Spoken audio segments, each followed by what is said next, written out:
Hello, friends. This is Miss Amber with the ABCs, a preschool podcast. Welcome. This week's topic has been on my mind a lot, especially going into the week ahead. It's a really big week in our family, in our household, and the topic of time and really just thinking how fast it's going has been on my mind. I've been emotional. I've been excited. I've been kind of in shock that my youngest, my baby, is graduating high school in 4 days and turning 18 in about 12 days. And today, I just want to talk about making time a priority in our life. And how do we do that in such a busy, busy society, especially with these devices that I'm holding up in my hand? I'm holding up my iPhone, especially living in a society with a computer and with having access to everything any moment, and social media and scrolling and being able to check out from life by just scrolling through Facebook or Instagram or watching a zillion TikTok videos. But today, I just want to encourage all of us, especially if you've got little ones. If you have little ones, this is the episode for you because I cannot believe how fast time has flown. And again, I'm a little emotional because ever since I was young, I knew I wanted to be a mom. Like, I've always known I was going to be a mom. I wanted a big family. Like, that is just something in me.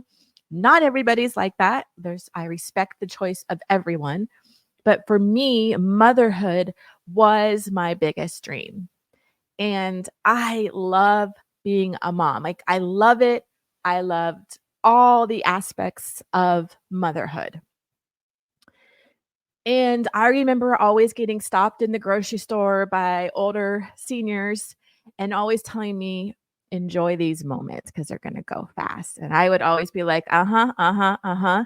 When you're parenting young kids, you were in the thick of it. Your life is crazy. They need you all the time. You hear mommy, mommy, mommy, mommy, mommy, or daddy, daddy, daddy, daddy, like 20 times a day, right? You hear those words. They need you for everything, for food, just for all aspects of your children's lives. They need you. So sometimes it's so easy to pick up this phone and just tune it out because you need a break and not be present with your little ones. But today's episode, I just heard something really cool on my walk. And I thought this is what we're going to talk about today because you guys, it goes so fast. I have four, and my baby is graduating high school, and it hits really, it hits a little different because she's going to be 18. And it's like my job, I did it. When we have little ones, we focus on getting them through high school, getting them to 18. We want them to fly. We want them to soar. It's like when they're little, they're this beautiful caterpillar, right? Like they're they're growing and changing, but our job is to protect them. We want to protect them from everything in this world when they're little. But as they get older, they get a little bit more independent. They can do a little bit more things. They start sports maybe. They start doing play dates and sleepovers at friends' house. Like, it's all these stages. And when our kids get to high school, especially when they get their license, you don't see them as much. And inch by inch, milestone by milestone, you're giving them more freedom because our ultimate job as parents are to train up beautiful, responsible, independent human beings. And come 12 days and come Saturday, my youngest, my job, as I've known it for, since I was 22, I'm 46 now, is coming to an end in many ways. And it's been coming to an end. When our kids get to high school, our job becomes more and more of cheering them on and allowing them to make their mistakes and being there for them, because we really want them to make the mistakes while we still have them. We're all going to make mistakes. Actually, we should be parenting and allowing our children to do things on their own, but also fall and then get back up. And so it's changing for me. My role is changing. And I will always be mom to my kids, and I'm always going to be here, and I'm always going to cheer them on. But it's not my role anymore to tell my kids what to do, how to do it. That's their job. And in 12 days, my youngest will be 18. And she's going to have the freedom and the responsibility to guide and direct her own life, just as we at 18 and in high school, we are all humans on this human experience, walking on our own journey, our own paths, and we have to respect that of our children.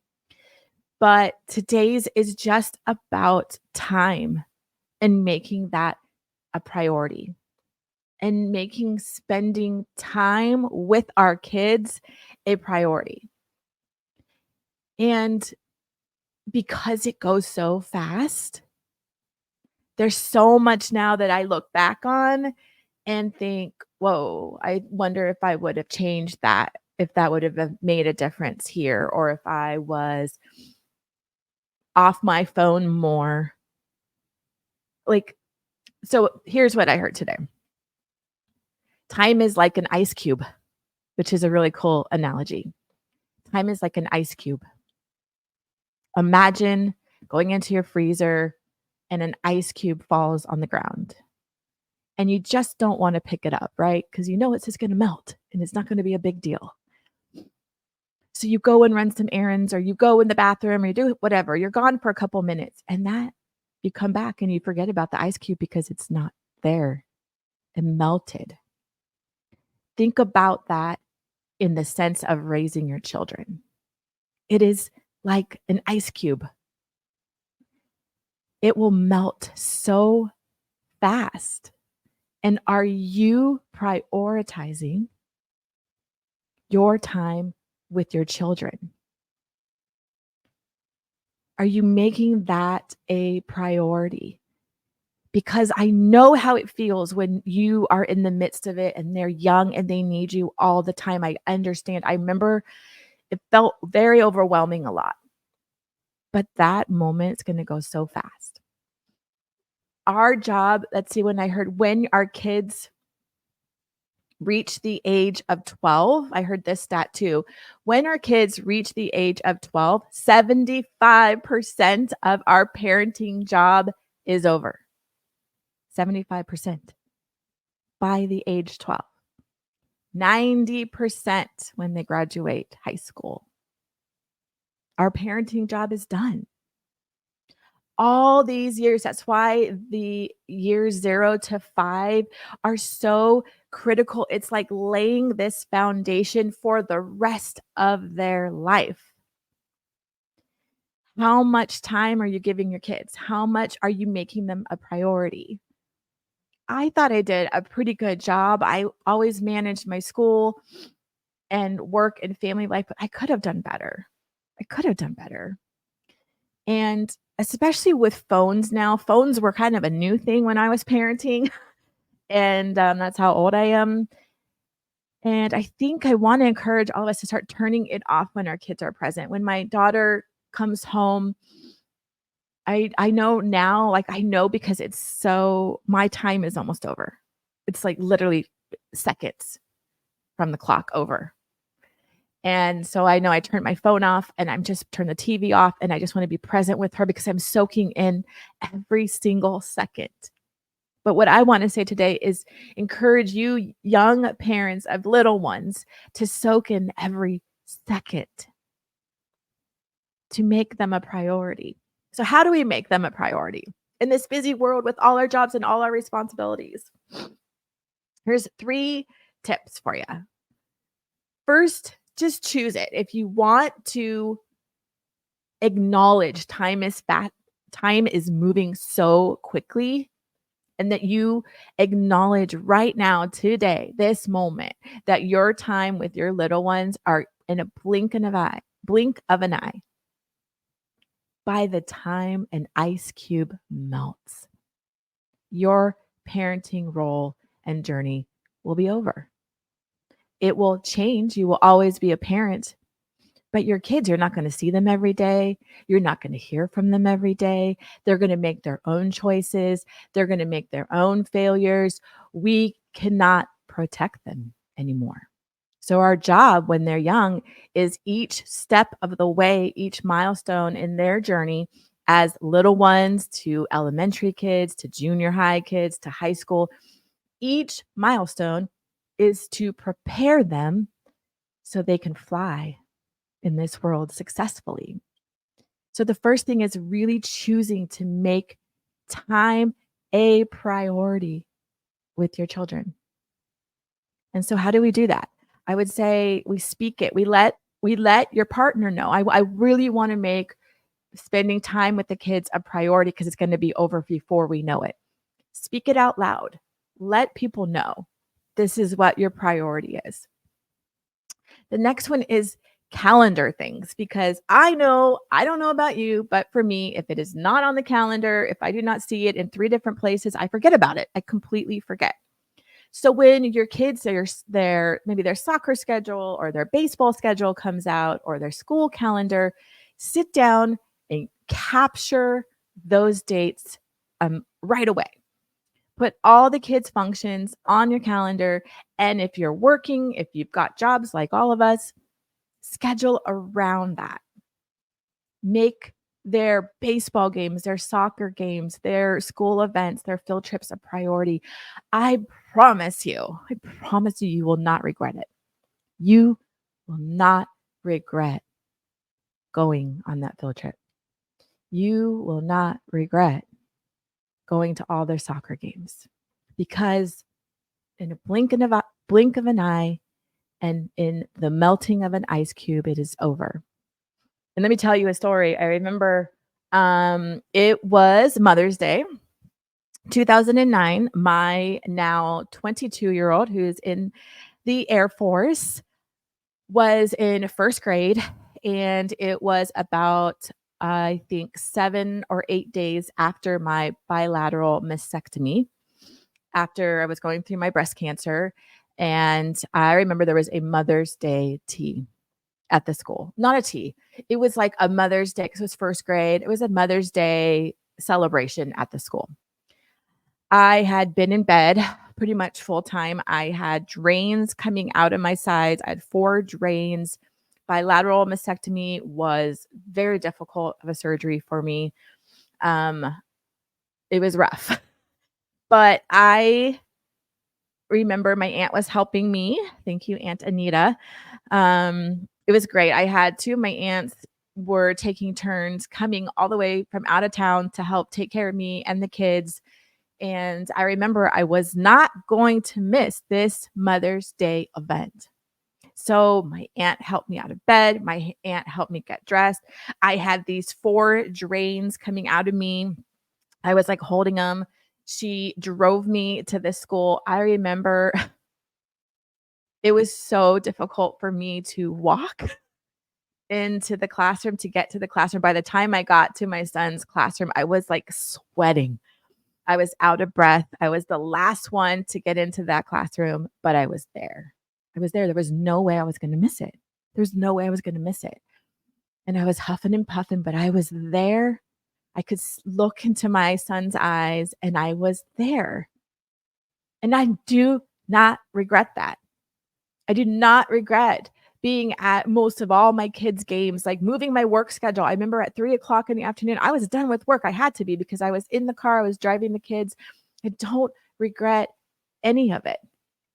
What makes me sad is divorce. So I got divorced, and during my kids' really critical years of high school and junior high, the home was split. And that's one of my biggest regrets. And I just promise you, you're not going to regret making time a priority because we never know what comes tomorrow. We never know what's coming around the corner. So calendar it, calendar the important things and work around that schedule, making your children a priority. And the third thing is be present.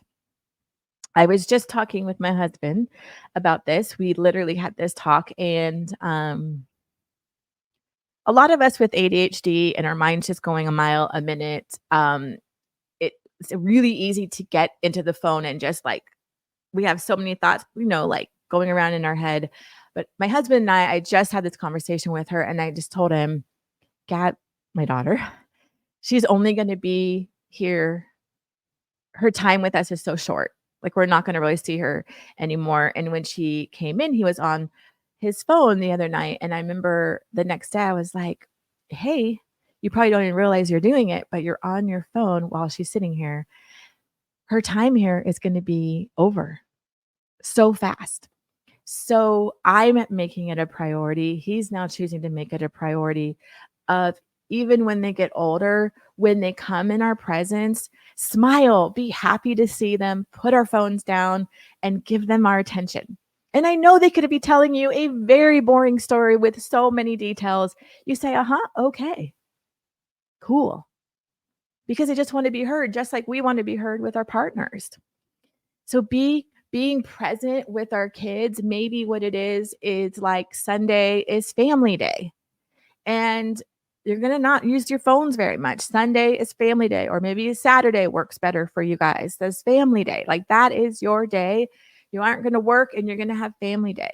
Or being present could also be when you have multiple kids. I used to do date night. So date night would be I would take one child out and I would spend that time with them, with whatever they wanted to talk about, with whatever restaurant they wanted to go to. That was their time being present. Because I think the older we get, the things that are going to bother us, we're going to have guilt, is all the things that we didn't do right with our kids. So if we can just be intentional with prioritizing our time with our kids, we will not regret it. And let me tell you, it goes incredibly fast. It is true. What people tell you, and you're going to hear it 20 times, 30 times, 40 times, 50 times. It is so true. So today, I just encourage you to prioritize your time with your kids. Calendar it. Get those dates, get those field trips on the schedule as fast as you can and work around them if you can. And then third, just be present. When they want to tell you a story, when you're picking them up from school, they all get in the car, don't be on your phone. Just listen. Ask them questions, listen. Be present. So worth it because we are also leading by example again. If they see us always checked out when they're around, they're going to check out too. You want to make sure we prioritize our time with our children because we want to create a safe, loving place where they can come to us when they are in need because they know you're going to listen. They know you're going to be present. You guys have an amazing week. Thank you for listening. I promise we are not going to regret prioritizing time with our kids. It is an ice cube melting so fast. Have a beautiful week. Wish it, dream it, do it.